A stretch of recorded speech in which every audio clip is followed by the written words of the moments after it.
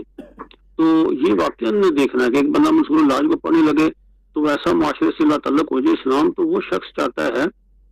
آج یہ ہمارے 56 اسلامی ممالک کا یہی حال ہے. اس تصوف کے نتیجے میں ساری دنیا غیر متعلق ہو چکی ہے غزہ اور فلسطین سے. حالانکہ تصوف کا نتیجہ تو یہ نکلنا چاہیے تھا کہ دنیا جو ہے وہ کھڑی ہوتی ہے ان لوگوں کے ساتھ. ان کے ساتھ تو کوئی بھی نہیں کھڑا. اس کی وجہ یہ ہے کہ ساری امت ہی اس چکر میں لگی ہوئی ہے کہ ہم کوئی ایسی عجیب الخلقت مخلوق بن جائیں یا ہمارے اندر طاقتیں آ جائیں یا ہم اللہ کو پالیں جو، اور اس کے نتیجے میں ہم دین کا جو اصل جوہر ہے اس سے دور ہو چکے ہیں.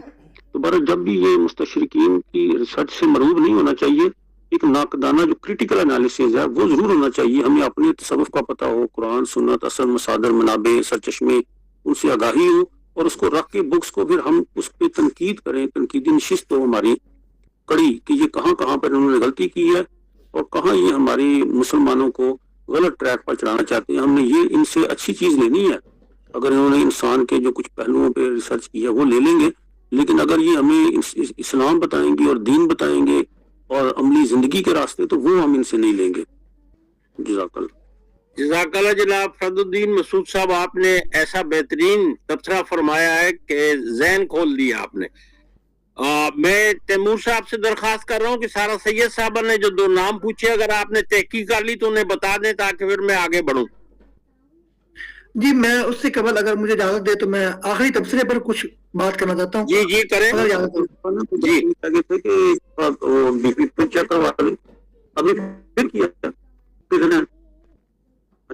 جی آپ بات کریں تیمور صاحب.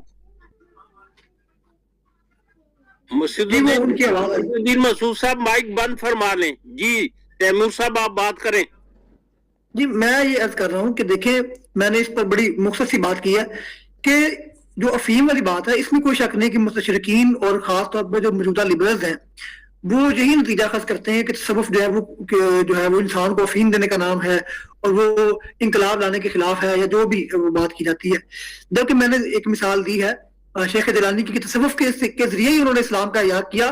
اور اگر آپ مطالعہ فرمائیں تو جو صلاح الدین ایوبی ہے اس کے لشکر کے اندر اکثریت جو ہے وہ موجود ہے حضرت کے شاگردوں کی. اب فلسطین کے حوالے سے جو ہمارا کنسپٹ ہے وہ ہم طاقت کے تصور کو سمجھنے سے قاصر ہیں اور ہم سارا کچھ تصوف پہ ڈال دیتے ہیں.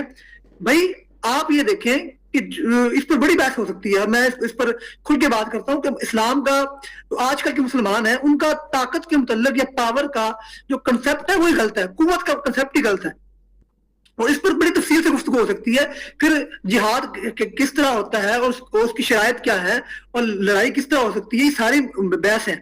میں اشارہ کرتا ہوں کہ مجھے یاد آ رہا ہے اس حوالے سے اگر غالباً طبیان الفرقان میں غلام مسعود سعیدی صاحب نے بڑی تفصیلی بحث کی ہے. اور جہاں تک کنسپٹ آف پاور ہے اس کو سمجھے بغیر آپ فلسطین والی بات نہیں کر سکتے کہ اٹھے اور یہ کر دیں.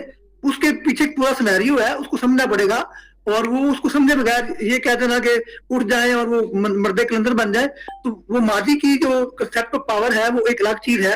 اس کے پیچھے جو کشمکش ٹکراؤ ہے وہ الگ ہے اور موجودہ دور میں الگ ہے.